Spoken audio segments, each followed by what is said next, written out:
Hi everybody, and welcome to Lindsay's Little Library.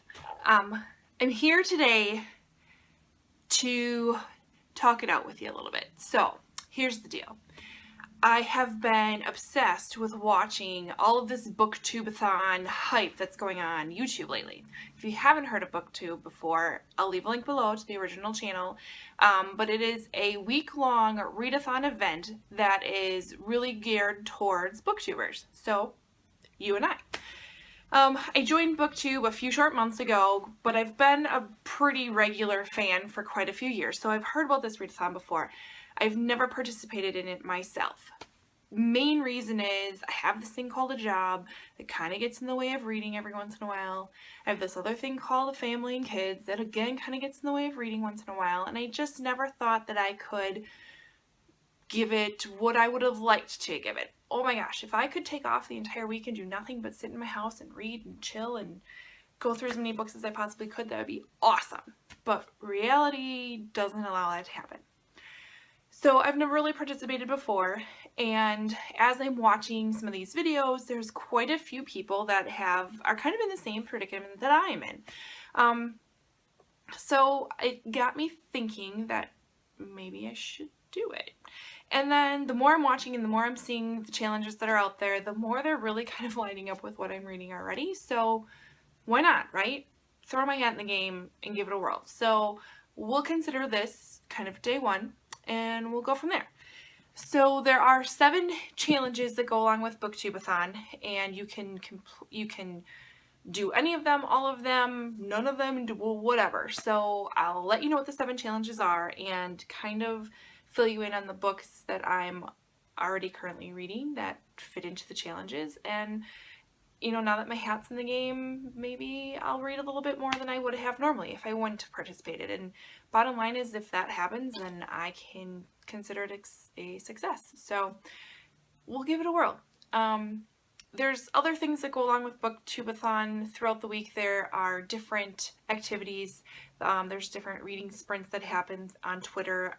Again, I'll try to participate when I can, but when I was looking at the schedule, a lot of them happen either when I'm at work or when I will be kind of needed as a mom. So I don't know if I'll participate in them. There's some Bookstagram, so there's some stuff going on Instagram as well. I can definitely take a picture and post there, so I might do that as well. So again, check out the channel both below and kind of get the scoop on what is Booktube-A-Thon, and have a little fun with it and join in with me if you want to. Just try to read as much as you can this week, really.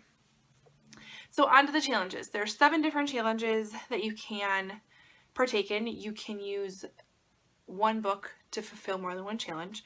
You can do any of the challenges, interpret them, whatever you want. There's really no rules to Booktube-A-Thon. Okay, so challenge number 1 is to read a book with a person on the cover, and I picked All the Summer Girls by Meg Donahue.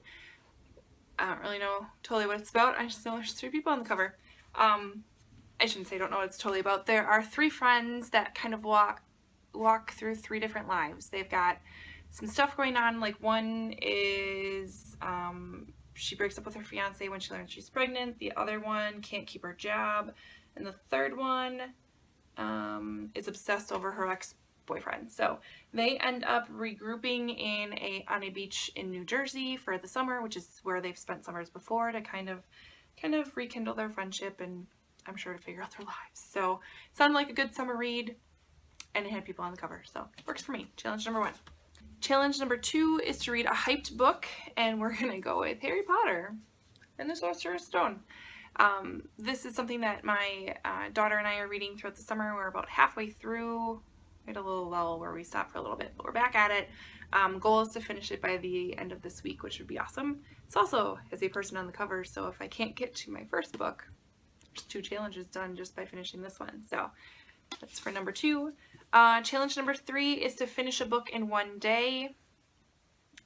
I might be able to do that with this one. This one is only like 250 pages. That's not bad. But if I'm really honest with myself, I highly doubt that. I don't think that that's really going to happen. So since there are no rules, let's just bring a children's book into it, right? We read Goodnight Construction Site on a daily basis and get that done in a day. So maybe, does that count? I don't know. Number 4 is to read about a character that's very different from you. And for that one, I picked the book, The Wife, the Maid, and the Mistress. This is centered around a federal judge that is in New York City. His name is Joseph Crater, and he disappears. And kind of no trace. Nobody really knows what happened to him.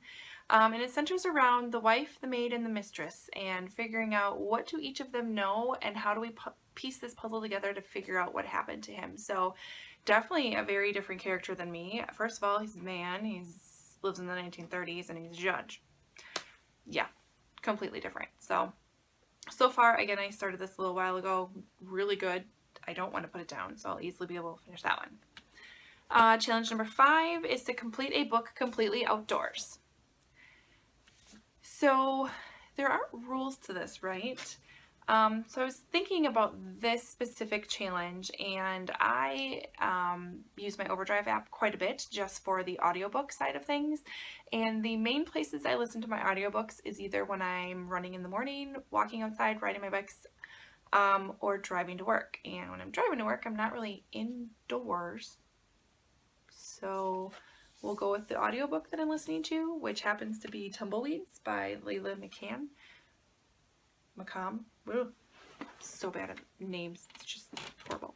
Anyways, this is the audiobook I'm currently listening to. I'm about a quarter of the way through.